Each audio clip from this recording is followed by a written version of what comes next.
And already, so it's time to throw it back, way back in time, 1993. Here are my top 10 favorite movies from 93. Coming in at number 10, SonInLaw. I had Encino Man on an earlier list. Clearly, I had a 90s love for Pauly Shore and his humor. It didn't stand the test of time. Much like Pauly Shore. Number 9, Free Willy. As a kid, I loved SeaWorld, so obviously I loved Free Willy. I feel like this movie was a little ahead of its time because in the last few years, that movie Blackfish came out exposing what supposedly goes on really behind the scenes at SeaWorld with these whales, these terrifyingly scary killer whales. Number 8, Philadelphia. This is probably the only seriously depressing movie that's made it onto any of my lists. I normally like feel-good, happy, funny, or action-packed movies.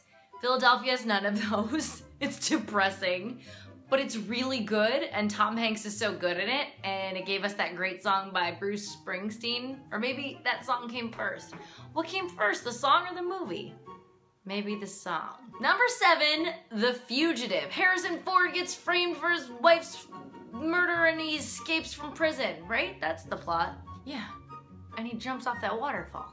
Number 6, Grumpy Old Men. I think that this movie was probably made for grumpy old men, but young 12-year-old Angie loved it. Number 5, Sleepless in Seattle. Sleepless in Seattle is the most classic example of 90s rom-com. Nothing screams 90s rom-com like Meg Ryan and Tom Hanks, am I right?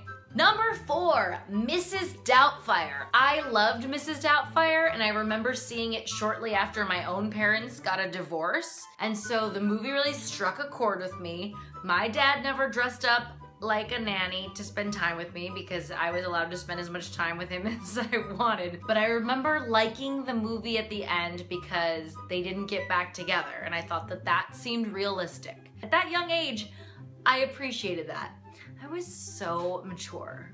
Number 3, Groundhog Day. Bill Murray waking up at 6 a.m. every single morning to live the exact same day over and over again. Every time you see that clock turn 6, I got you, babe. Bill Murray in the 90s doing comedies is just like the peak of his career for me. My number 2 and number 1 spots were battling it out to see who was going to win, and I think I finally made my decision. I keep going back and forth. Oh, here it is. I'm just gonna say it. My number 2 favorite movie of 1993, Jurassic Park.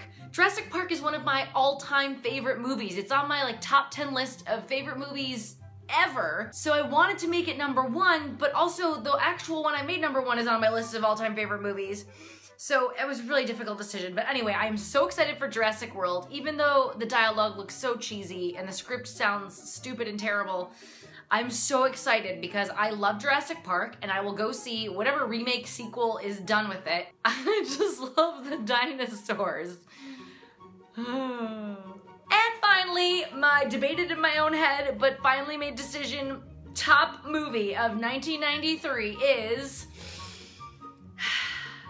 The Sandlot. Oh my God, I watched this movie on repeat pretty much every weekend from the second I got it on VHS tape until I went away to college. I thought Benjamin Franklin Rodriguez, AKA Benny Rodriguez, was so hot, and I would pause the VHS tape on scenes where he was up to bat and just looking very intense. Anyone who grew up in the 90s, there's no chance you don't love The Sandlot. There are my top 10 favorite movies from 1993. Be sure to check out 92, 91, and 90 in my Throwback Thursday playlist. Subscribe if you haven't already. I post videos Monday through Friday. Be sure to tune in tomorrow. I am making a very, very big announcement. You don't want to miss it.